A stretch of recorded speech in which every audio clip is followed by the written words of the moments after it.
Hey everybody, welcome to the podcast. I'm Dan Height, and this is Flies in the Kitchen.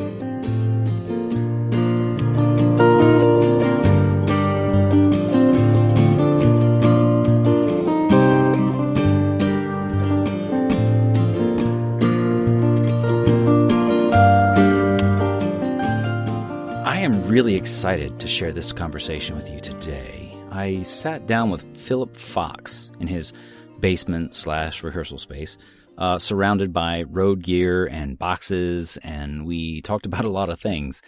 His history, growing up in Detroit, early high school, gigging with a band, and finally up to 2011 when he formed the Phillip Fox Band, which spent 6 years traveling all over the country full-time, bringing their brand of country-fried rock and roll to fans everywhere.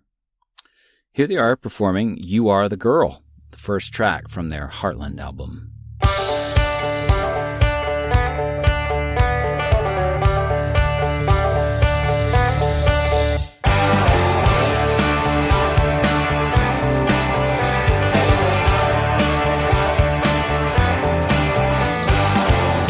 was a time it seemed that all the world stood still. As we laughed, we knew that life and time would change. Never fools, always felt the weight of a life. Passing years of death, a share of joy and pain. Before we're old, I wanna let you know that you are the good I'm coming on to. The night is for us, I'm wanting to hold you. Dinner rolls and bottle of wine, surprise you, remind you, you are the girl for me. About 3 weeks ago, Phillip made the official announcement that the Phillip Fox Band would be disbanding. This came as a shock to many of their fans, since the guys had not given any kind of indication that they were ending it. It was quite sudden. Phillip talks a lot about that and goes into some depth explaining what that process was like, what those conversations were like within the band, and later we actually get to hear a live performance of a very personal song with a pretty heavy story. Finally, this episode is my third episode.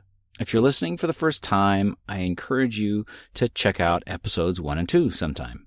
And if you like what you hear, please head over to iTunes and give me a rating and review. It helps me to hear what folks like and what they don't like, and it also helps with visibility.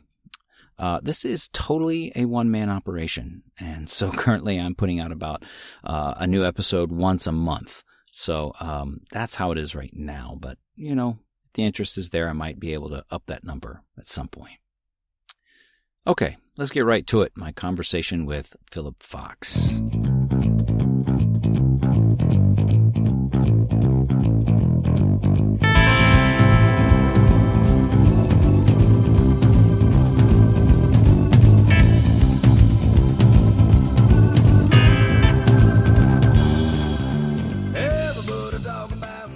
I saw you last at the casino.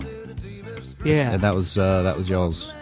Was that your final performance? That was the, I would phrase it, the last show we played, not our final performance. Oh, okay. What does that mean? Well, it means it was, at the time we finally made the decision that disbanding was the best option. It was the last show on our books that we couldn't cancel. Oh, I see. So we played that show. I mean, we only knew, honestly, a few days before, which is why we couldn't cancel it, you know? Yeah. But we didn't want that to be our final show. Right. Because it was a casino and all that. And, you know, I think some of our fans, you know, have expressed disappointment that we didn't have a final show, one last chance for them to say goodbye. The reality is that for us to have booked that at that point, I mean, we would have had to booked that a couple months out to get, you know, the right room and space and for the right night, and so everybody could come. And then inevitably not everybody would be able to come. And, you know, we would just have had to keep the thing alive on life support, I guess, you know, for a good analogy. We would have had to do that for a few months. Yeah. in order to just have a final show. And I get it, like I wish we could have, but it just wasn't feasible. Well, I want to talk about that more. I do want to find out a little bit more just about you. Where are you from? Where'd you grow up? The Metro Detroit area in general. Okay. Yeah. So it truly is Motor City blood then. Yeah, I'm fourth generation Detroit. What'd your dad do?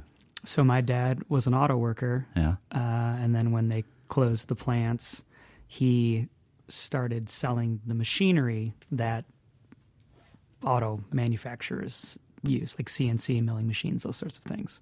So he's been tied to the auto industry his whole career. Okay. And my grandfather was a union welder. He, like the song says, he actually welded on the Edmund Fitzgerald. And then his father was an union electrician. So, wow. Yeah.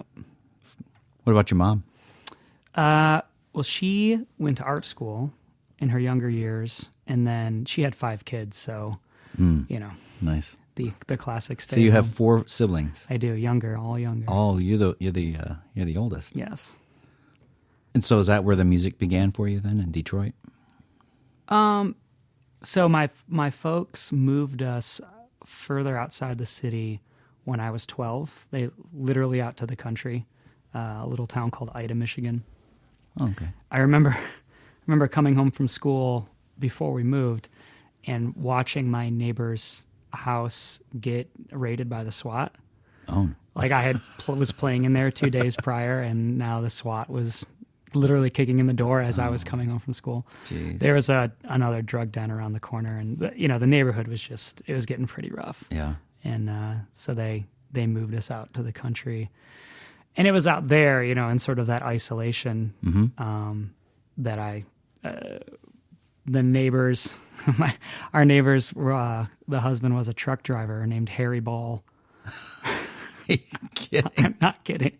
And he had a grandson that would come stay sometimes. Man. And he had like a 60s era Teisco, made in Japan electric guitar with microphonic pickups and a little Gorilla practice amp.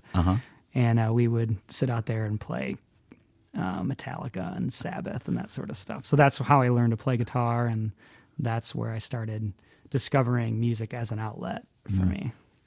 Is that where you started writing? Yeah, almost immediately. Yeah. For me, it just felt natural. Like I learned other people's songs because it was fun to rock out, but there was always this, I guess in some regards, it was sort of an instinct. I just gravitated toward writing my own things. Like I would hear something and then I would try to replicate it on the guitar. Okay. And who were you listening to? Was that like the Black Sabbath and Metallica things, or were you writing? So, I was a 12 or 13-year-old boy, so obviously, hard rock was cool, but this was also like right at the start of like the grunge era. And, so Nirvana, Pearl Jam, Soundgarden, that sort of stuff was like really early on influential. And what was cool about it was words didn't matter, So if you had a cool melody and like I could pound out some bar chords on the guitar, it was like I could write a song, whereas prior to that, it was like, you had to be a lot more skilled at any of those things before you could, had permission, I guess, to write a song. So I look at that, it was sort of freeing for me. Did you, what was like high school and stuff like that like for you then? Well, I mean, I picked strawberries the summer between my 8th and 9th grade year to buy a Stratocaster because my parents would not buy me an electric guitar because you could play the devil's music on an electric guitar. I see.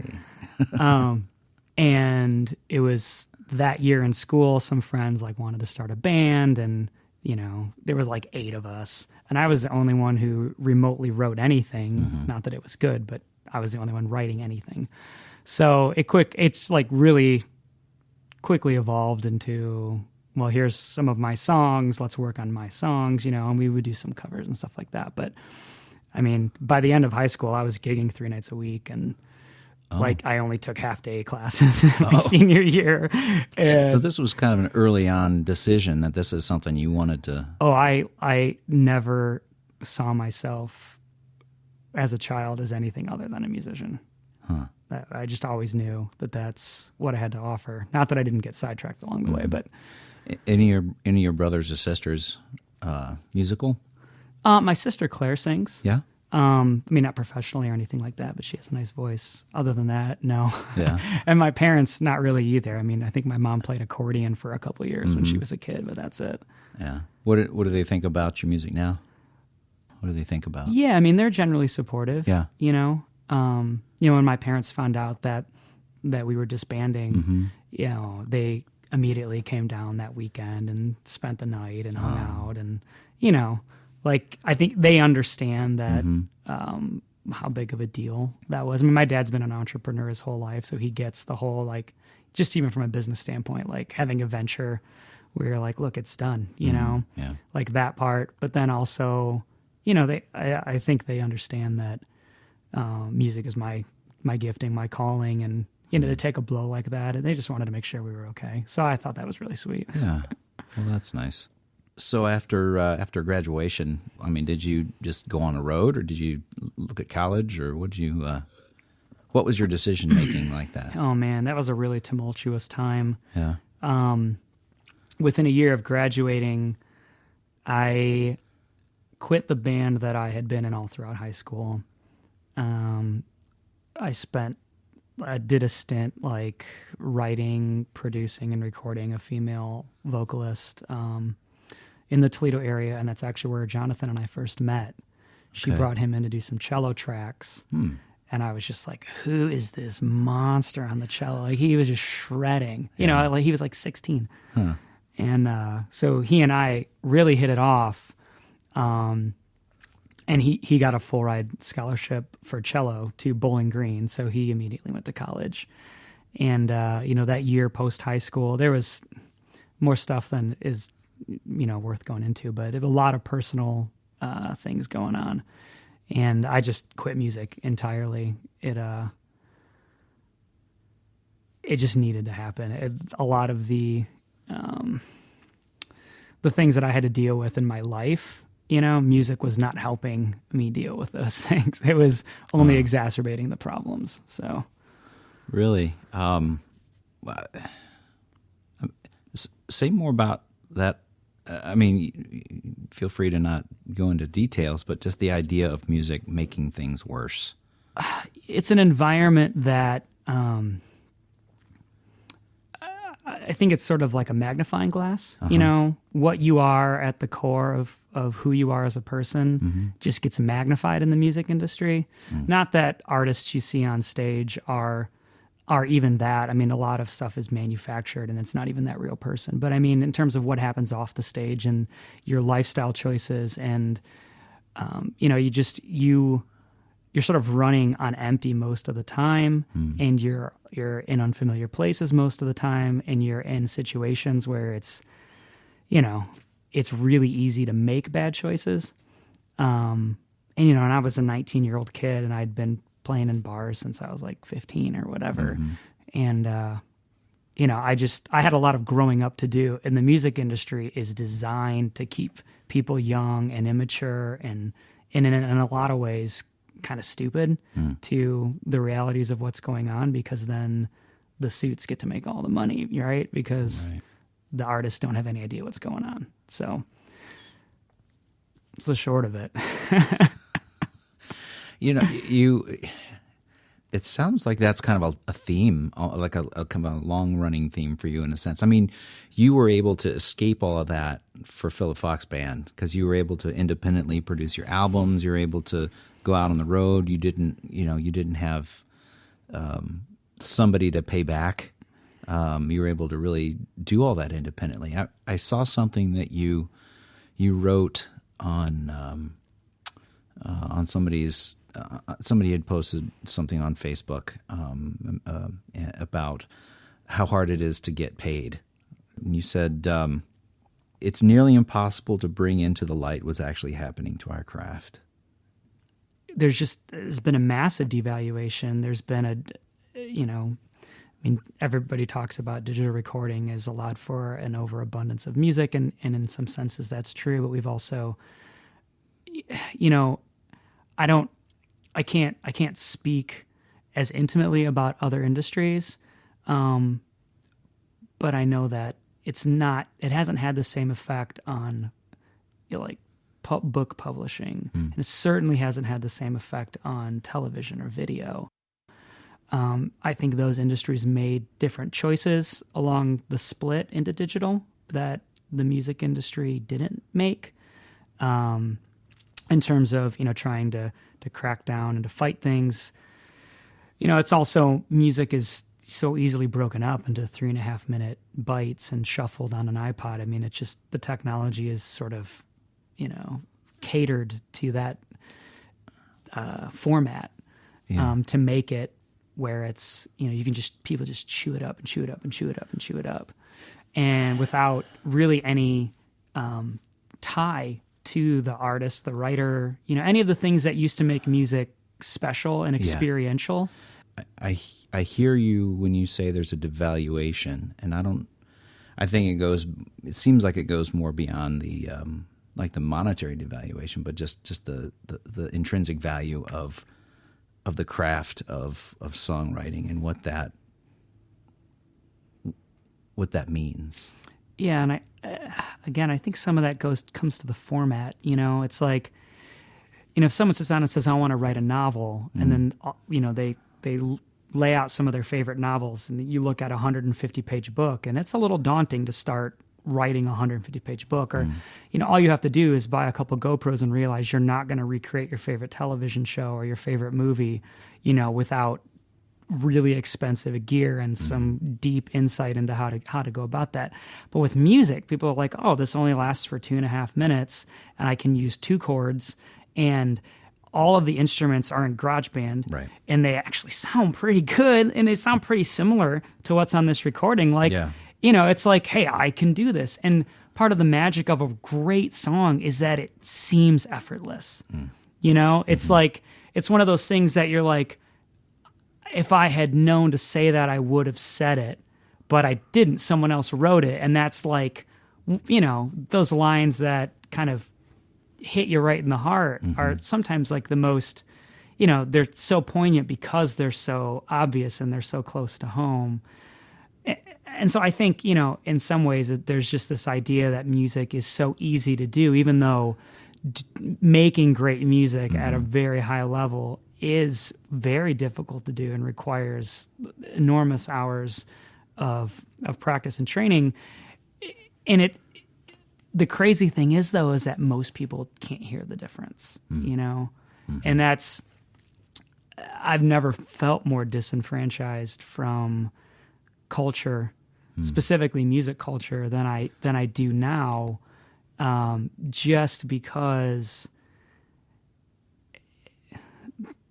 what passes, for and gets really enjoyed. And that's the part where, I don't want to hate on certain kinds of music, because there are lots of people that really enjoy it. And at the end of the day, that's what music's for, right? I mean, music's supposed to do something for us as humanity, Right. Make us laugh, make us cry, make us feel good, whatever. And if it's serving that utility for people, that's great. But for me, it's like, I don't go eat McDonald's hamburgers all the time, not because I'm a snob, but because I don't like McDonald's hamburgers. Like, I don't care how cheap they are. Like, I just don't want to eat one. I'd rather eat nothing than eat one. And I feel the same way about music. A lot of music that's being made now is for my flavor palette, it's unpalatable, but a lot of people dig it. So, I'm kind of left wondering, like, well, what, I can't not create. I'm going to always create, even if no one ever gets to hear it.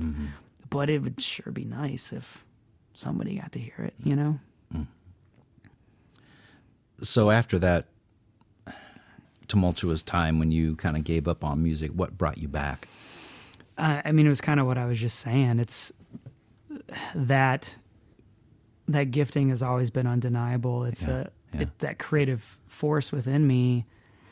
I just, I went to college, I got married, I was working in the IT industry. and and that was all going well. But I remember I woke up a year and like 2 weeks after I got married, in our Dublin apartment on a pond. So cliche. Yeah. And there was just this ache inside, and to make a long story really short, it was just clear. It was clear to me that I had to bring music back in. I had to reintroduce it back into my life. At that time, I had no idea that I would become a professional musician. That I would quit my job and do music full time. That wasn't the goal. That wasn't the idea. It became that over time. Right. But initially, it was just, this is a piece of me as a person that has been shelved long enough. That period of time away served its purpose, and now I was ready. I could handle it, I guess, is what I'm saying. Yeah.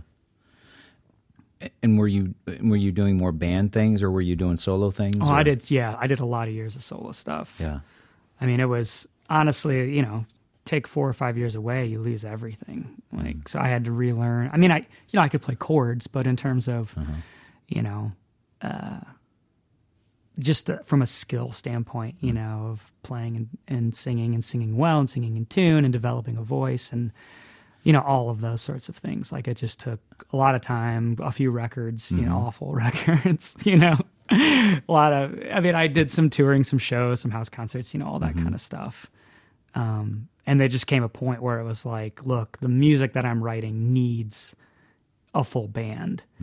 And, I reconnected with Jonathan from all those years ago in Toledo, and he was down in Virginia, and he had heard my solo records and heard something that interested him. So when he agreed to move up, I knew, okay, I need to get moving on getting a band together. Was it always Phillip Fox band, or did you and Jonathan do a few things before that, or? So Jonathan did play with me a little bit before we had the band, like on a few tour runs or whatever, kind of like duo trio stuff. And that was just billed under Phillip Fox. And then when he came up, you know how hard it is to get gigs and build name recognition and that sort of thing. And I already had, it's funny because looking back at it now, we probably just should have come up with a band name, because the little bit of momentum that I had was, wasn't really that much. We could have just started with a clean slate, but at the time it was we don't have to start from scratch if we just add band on the back of my name, and we can just kind of hit the ground running. And we did. I mean, he moved up, I think, in March or April of 2011, and by the end of that calendar year, we'd played 100 shows as a band. Wow. I mean, like I said, there was already some momentum established, from my solo stuff that helped with that. But yeah, I mean, Jonathan came up full time. I was working part time at the time. And then we were early on, we were just hiring out whatever musicians in town, we just a rotating cast of guys. So as much as we could gig, we were gigging. So you were developing a sound. Is that where the that signature kind of gravelly, gritty voice came from then? Or was that something that came before Phillip Fox Band? That came before Phillip Fox Band. I think that grit came from me trying to fill as much sonic space as I could. Okay. With just me and a guitar. And then once we added the band, initially there was a focus to sort of keep the instrumentation in such a way that the vocals were really showcased and could be as wide as possible. But then over time, the music got so dense instrumentally, which was awesome, that my voice needed to narrow and narrow and narrow and narrow and narrow. And so, people that hear me sing live now and then go back to the Phillip Fox Band records, which the last one was recorded 2.5 years ago, it's a completely different vocal style. Yeah. And it was just based on, every instrument needs a space in the mix, and my voice is an instrument. And if we were going to have, dual lead lines on electric guitar and, organ and all this other stuff, then the vocals they could only take up a really narrow frequency space. And at the end of the day, I found that they really only needed that, Yeah. Because I remember hearing you at one of the showcases. I think it was a finale showcase. Yeah, it was a finale because because one of the judges said something about your vocal style, and I think it was essentially something like, "You don't need it. Don't sing that way." Yeah, and I remember your face because you looked at her or him or whoever it was, and I could just kind of see like your eyes kind of narrowing a little bit. Like, what do you mean? Yeah, I remember that moment because, it was that chick from the Bluebird, Barbara Cloy. She was there. Yeah, she was there. Yeah, I don't remember exactly what she said, surprisingly. I remember what she said about my song Motor City Blood, but not about my voice. Uh-huh. And then, I don't know, some other guy from LA who said, like, you don't need it. And then Leslie James from CD 1025 was like, I think it's awesome. So it's like, there you go. I mean, that's the music industry for you. Like, I hate it, I love it. Like, okay. And how did you receive that feedback? I mean, at the time it was like, look, this is what I do. Mm-hmm. Like, I guess,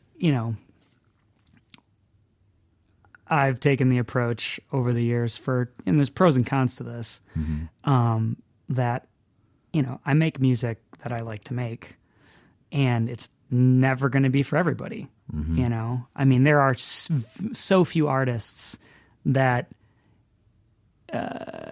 could even attempt to make something that is for everybody. And then, do they enjoy it? I don't know. But I know that, when I hear the kind of thing that gets received by everybody, if I had to do that 100 nights a week, I wouldn't want to do that. So I've just taken the approach of, and what I do changes over time. So I'm not saying like what I do is the greatest thing ever. It's just that's what I do. I agree with you. Well, and I think those competitions, and we could delve real deep into the philosophy of this, but you see it even on American Idol and The Voice and stuff. Sure. You'll have those artists that they go up there and they perform and they've clearly dedicated themselves to their craft and they're highly skilled and they present something that's, a work of art. Right. And the judges poo-poo that. And then they get some 12-year-old kid up there that's like, I've never sung before, and here's my song. And they're like, oh, you're amazing. And it's because as Americans, we love this idea that we can just like go up and wing something and it's awesome, and everybody will receive it, when that's not reality. It's like, so, we as Americans have this myth of the isolated genius that just like presents himself to the world and all of a sudden, he's praised and receives all the due he's worth and blah, blah, blah, blah, blah. And that's a myth. It is a myth that does not exist. It never has existed. And I mean, Malcolm Gladwell goes into this, like but in music, like we love that story arc. Before They Were Stars has pounded that story arc into our minds. Breaking Bad, any TV or movie or whatever that has to do with music, it's that 10 minutes of struggle, lifetime of fame story arc, and it is complete horseshit. Well, what it is. I think that people like to see Cinderella stories.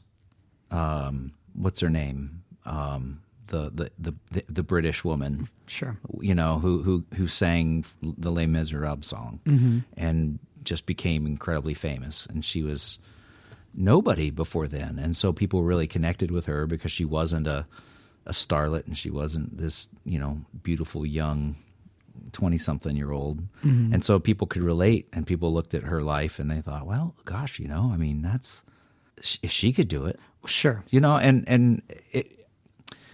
Well, it goes right back to the idea of it, anybody can do it, right? Right. It seems so easy. There's another guy who did the opera. He was another English guy. All these viral audition tapes.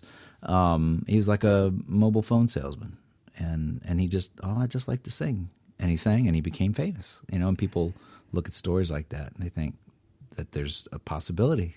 Like, oh, gee, that's why there's. People lined up for 7 or 8, 10 hours around the corner to get in to sing for, competitions like that. Yep. When they have those open auditions. And again, with an artist like that, if you, as a record label or an industry exec, you can wave whatever offer you want in front of them, right? Like they're going to take anything over selling mobile phones. Yeah. If you tell them you're going to put them in front of audiences and make them famous. Whereas if you have an artist that already has like an established fan base or, has spent 10 years working on their career, they're not just going to bend over and take it from you, So again, from the industry standpoint, they like the lack of knowledge. They like the youthfulness. They like people who don't really know what's going on behind the scenes, because then they get to control it however they want. And they especially love people that are like, look, I'm putty, do with me whatever you want, make me into a product. They love that sort of thing because they have all the control.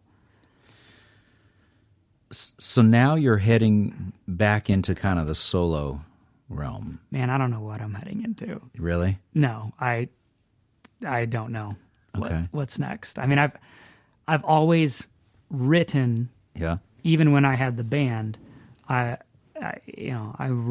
always written songs that don't work, for the band, or even sometimes for me to just perform. I'll write a song and it's like, that's a cool song, but I can't do it justice. Like if I was to play that night after night, like it, it's just not a song for me. Like I know that. But when I was looking at, the band's ending, it's like I have this catalog of songs that I've written over the years that you just can't play at bars. They're too sad, they're too slow, they're too real.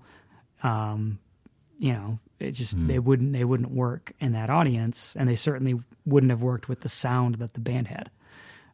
So I would just keep them in my journal, put them on the computer, and lock them away somewhere. Occasionally, I'd get to play a solo gig, and I'd play all these tunes that no one had ever heard, and so I mean, I have those now, and I am, through the generosity of some folks, getting a chance to record them. But at this point, it's just recording them for the sake of recording them because I can, and it's fun, and it gives me something to do. But I don't know what I'm going to do next. Have you been writing? Oh, yeah. Yeah. Yeah. In fact, I have more song ideas right now to like actually get through than I think I've had in a long time. We're getting ready to move in a few weeks. So as you can see, boxes are everywhere right now. So I haven't had as much time to really sit down and focus, but the time that I do have to write now is, efficient isn't normally a word that I use in relation to music in a good way. But in this aspect, it has been. It's just like, I feel like I found a real stride in this. As a songwriter, I was talking with a friend this past Christmas, and she was saying, I just haven't been able to write anything for the last few months. Like, it just feels really hard. And I told her that, I've been writing for almost 20 years now. And I can take you back to different phases where it's like, you're sort of trying something, you get your feet under you, you move with it, you find a stride, and then you sort of outgrow it. And then there's this awkward period where you're trying to figure out like, oh, this is really hard again. And it's because you're growing, you're changing as a songwriter, you're developing other things. And then there comes this, usually for me, it's like one or two songs that just sort of break through that. And you go, wow, like I couldn't have written that song a year ago. And then you kind of get your feet under you, get some momentum, and that cycle just goes again. I've been through that cycle 4 or 5 times, Have you found that writing is easier for a band? No, but I don't know that it's harder either. I think it's just different.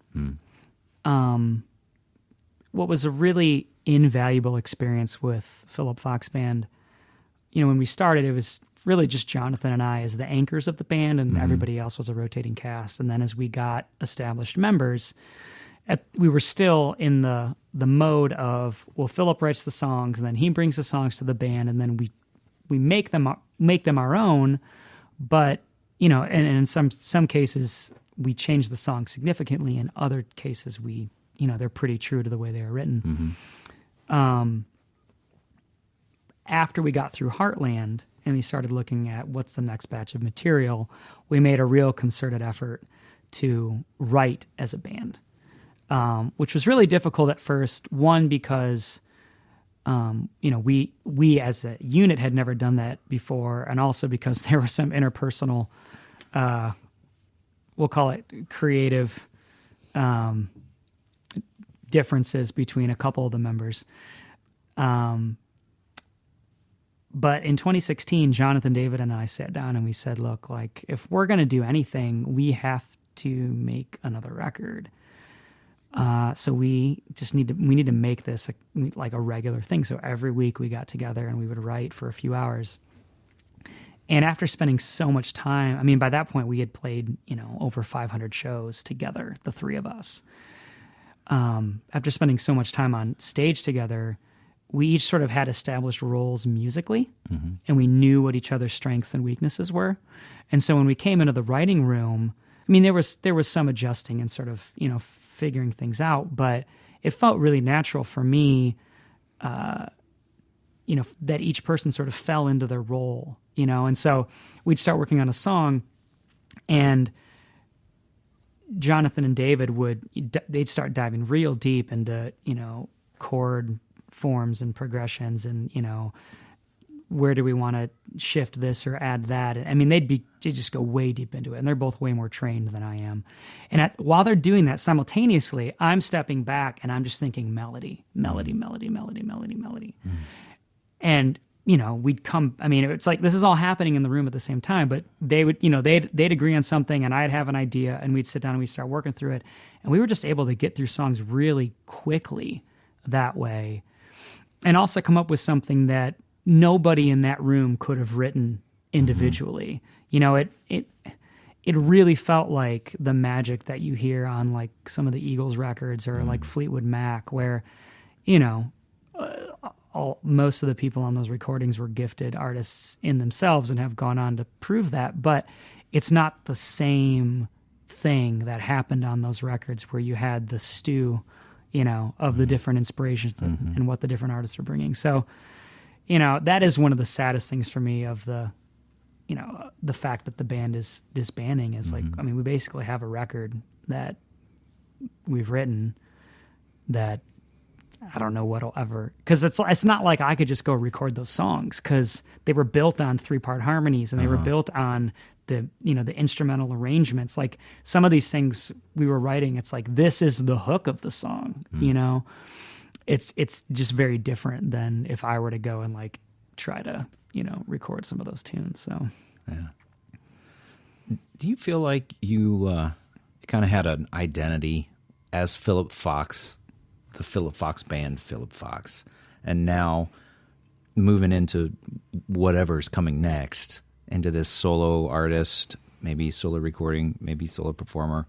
How's that changing for you? It's a great question, and one that I've been pondering a lot recently. And I actually eventually I'm going to put up a blog where I can just, because I write a lot and I write some of my ideas down. It helps me process. And I was writing one recently about the conflicting dynamic of being both a performer and an introvert, which I am.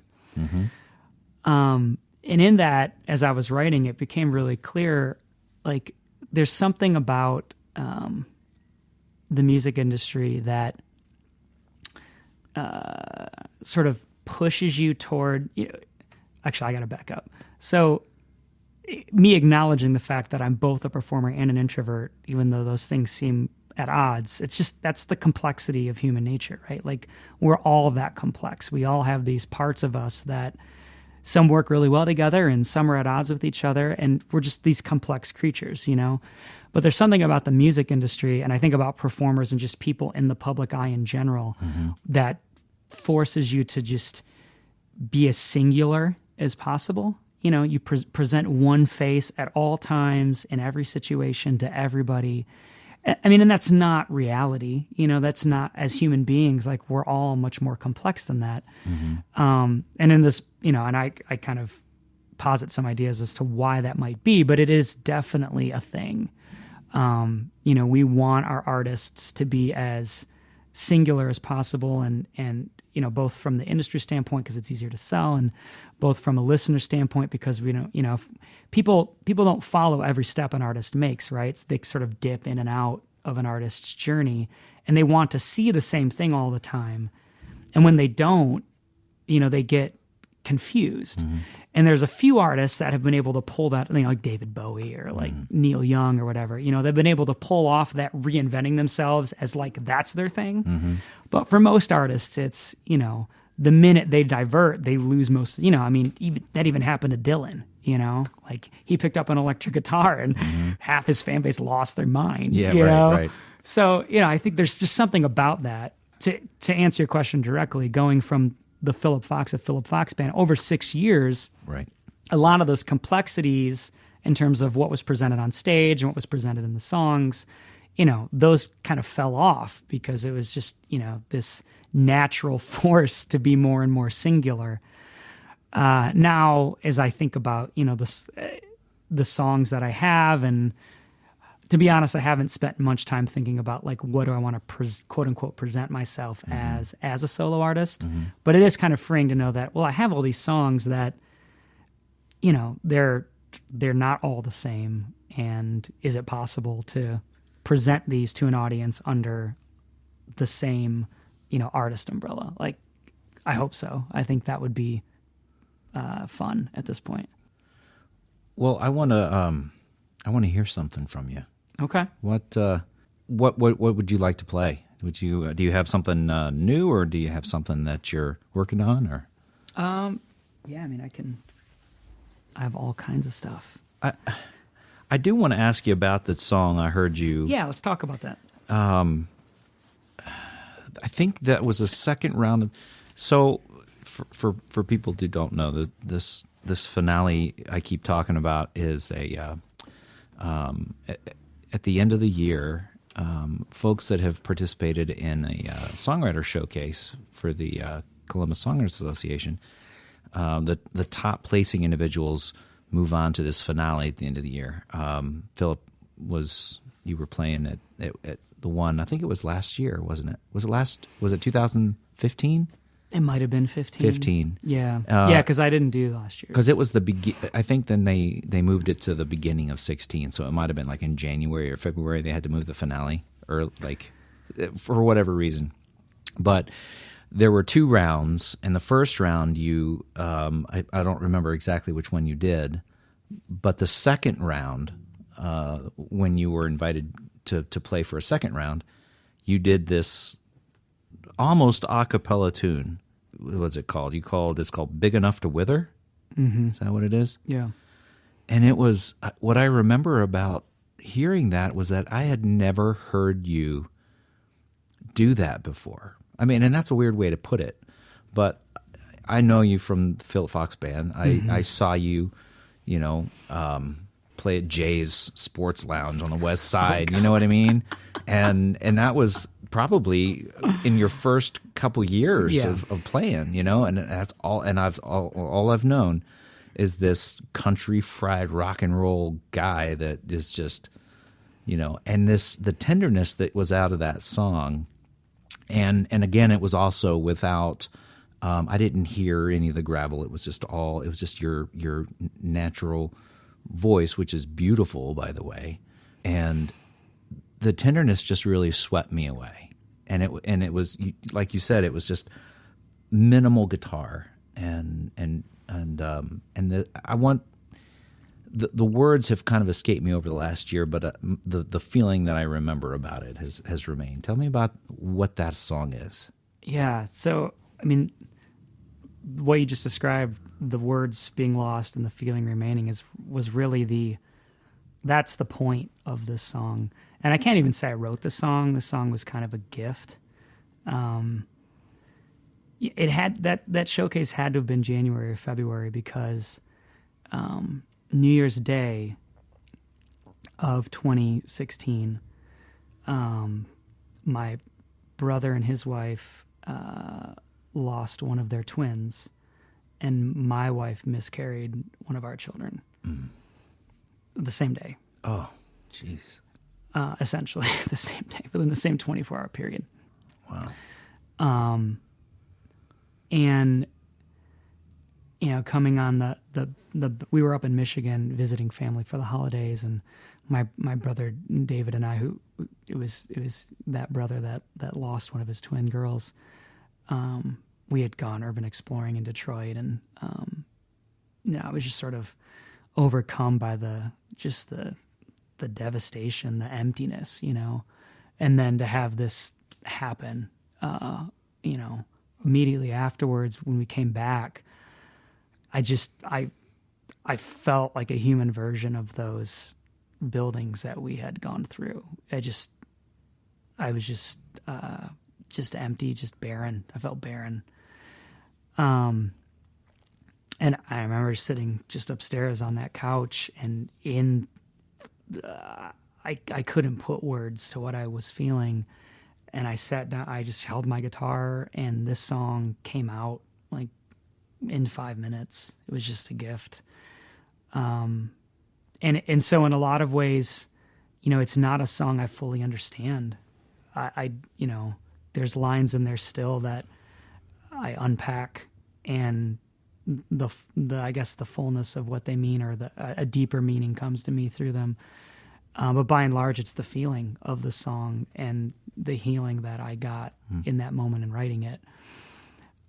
And so I wanted to play that song at that moment in that competition for a reason, because that was the second year in a row I had done the finale competition, and the stuff we had talked about in the previous year had happened, and I just felt like, man, like, I guess in one sense I wanted to do it for me, and in another sense I wanted to do it for the other songwriters out there, to just remind us all, like, this is why we write. It's not to win prizes and like be applauded. We write because it's healing. We write because it's life. We write because we are creators, like at the essential emotional level. And so I wanted to play a song that they couldn't judge. There's no way to judge this song. It's not that kind of song. You just feel it. And then literally, I remember, you said her name was Barbara from, I remember her saying, like, I'm left with this emotion, but I wish I could understand the lyrics better. And I just looked at her and said, yeah, me too. Yeah, you got it. Like, that was, yes, you got the song. Of course I didn't win, but that wasn't the point. I wanted a song that would, was real and would remind us. And, anyway, that's where the song came from. Can you play that? I would love to. I'd love to.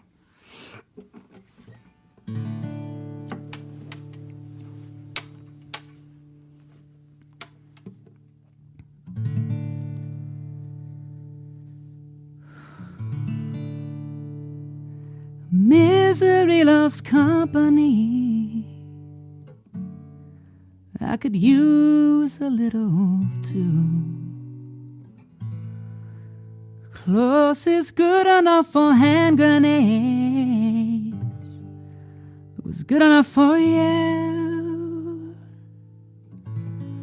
I never touched a melting glacier, but I have a premonition how it feels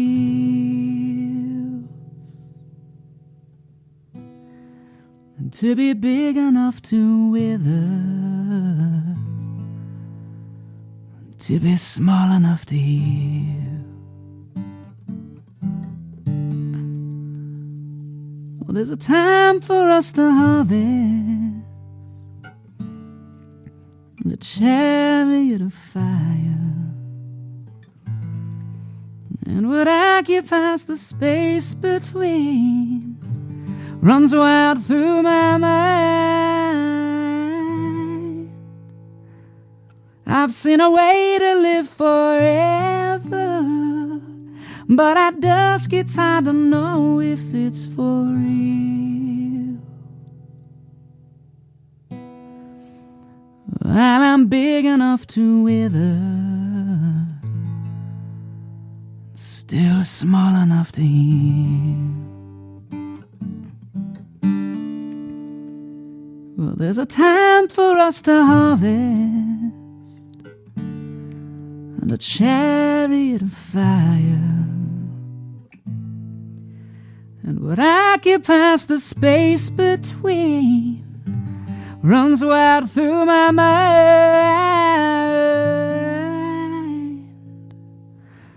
So many rooms given to vagrants, lying in the blight and dormant steel.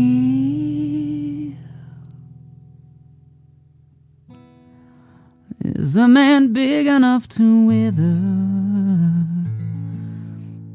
Big enough to wither? Big enough to wither? Still small enough to heal.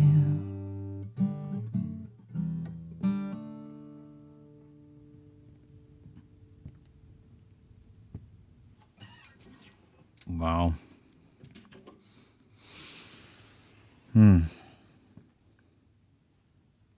Yeah. Yeah. There's nothing to say. It's I appreciate hearing the story, and it added a layer of depth to it, and but I still remember the feeling from when I heard it the first time, and it's the same. So, well done. Thank you. And it's kind of hard. Well, yeah, I say that, and then I think, well, is that a song to congratulate? That's one of those that just,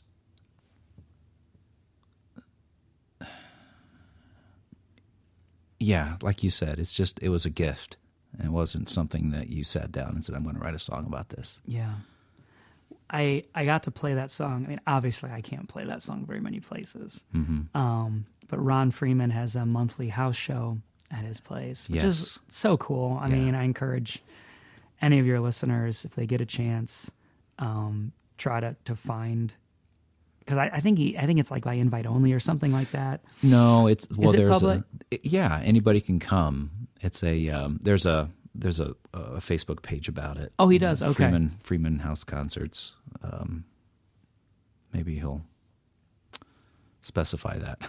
But no, you're right. It's a really cool thing. Yeah. So I got a chance to play that song, and I shared some of the story that I just shared before I played it, and then I played another song I wrote during that time. And one of the other performers that night, we were talking, and and this is one of those things like, until we lost a child, I didn't realize how commonplace it is. Like, still in our modern society with all of our medicine, it still happens a lot. Mm-hmm. I don't have a close friend that hasn't lost a child. Mm-hmm. But we don't ever talk about it, and I understand, like, it's heavy and it's sad. But playing these songs, sort of gave this other performer permission to talk to me about, he's lost a couple kids, and he just said thank you. Like, not thank you because, like, oh, you nailed it, but thank you because, like, you gave me a way to process this. You gave me a way to, because I feel like with that song, especially for somebody who's gone through it, it's not just the feeling that I felt at the moment, but it's also a way out. It's that line, big enough to wither, but small enough to heal. I feel like it sort of encapsulates that. It's like you're there, you're in it, you acknowledge it, but it also gives you a way out. And that's what he was saying. It's just thank you because it was helpful, Yeah.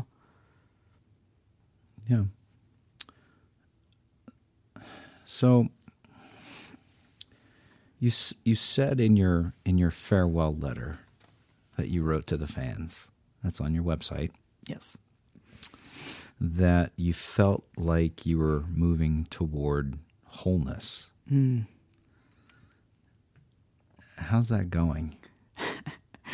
Well, and it feels really good. I'm guessing you're asking that because you want me to sort of dig into that a little bit more. And I don't mind doing that. Well, I just am interested in what that looks like for you. In the context of coming off a train that was the Phillip Fox Band, and having performed over 600 shows, and then all of a sudden not doing that anymore. Yeah. This is awesome because I really want to talk about this, in part because I think that it is helpful for the musician community to be able to talk about these sorts of things, because there's a casualty of being a full-time musician, whether you're a writer, a performer, whatever, that nobody talks about, and it's family.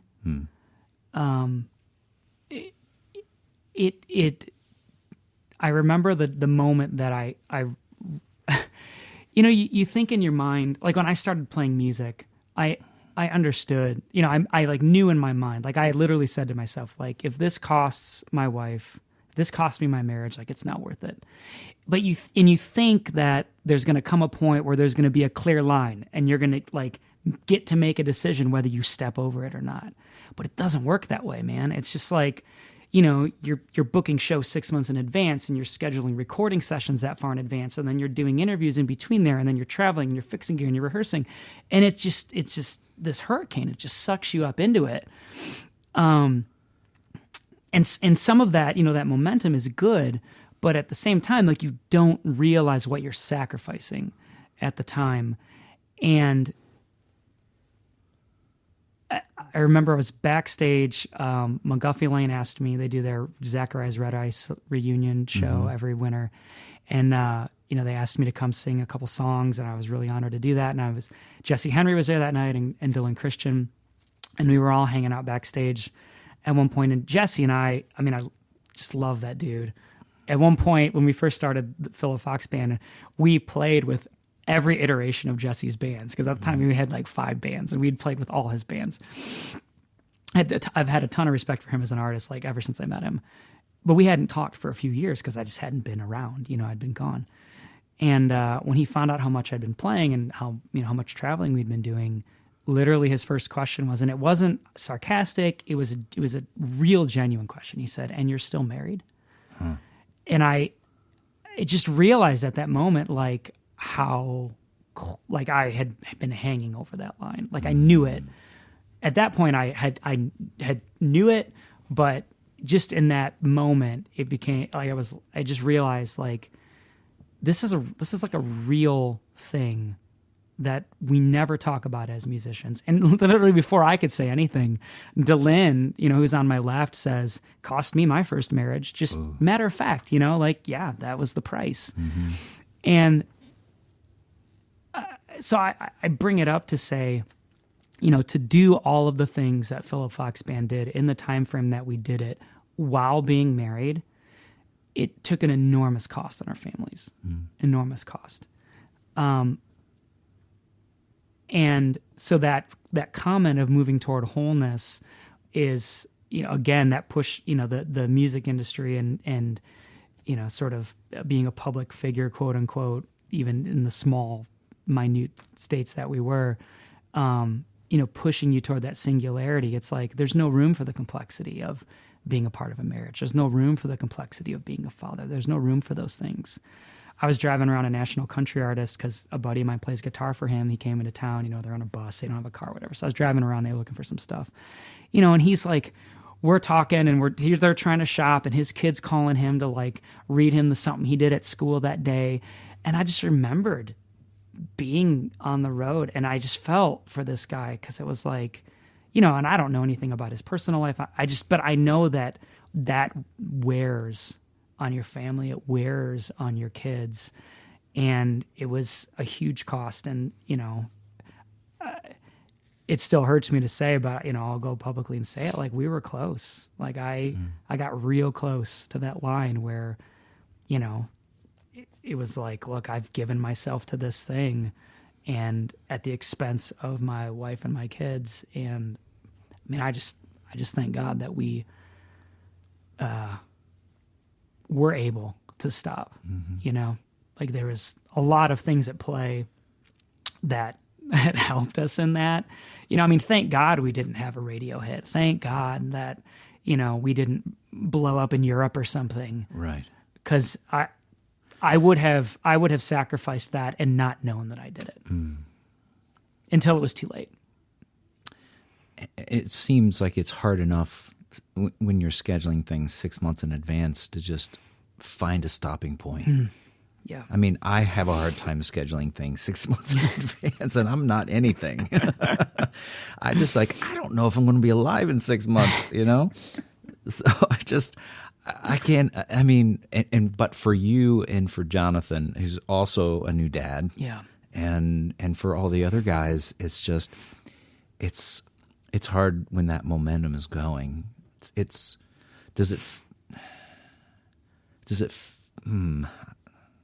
All right, I'll say it. Does it feel like a drug though when it's moving forward and it's going, you know, in a way that you can't stop it? So part of this is me and my, you know, unique makeup and some of my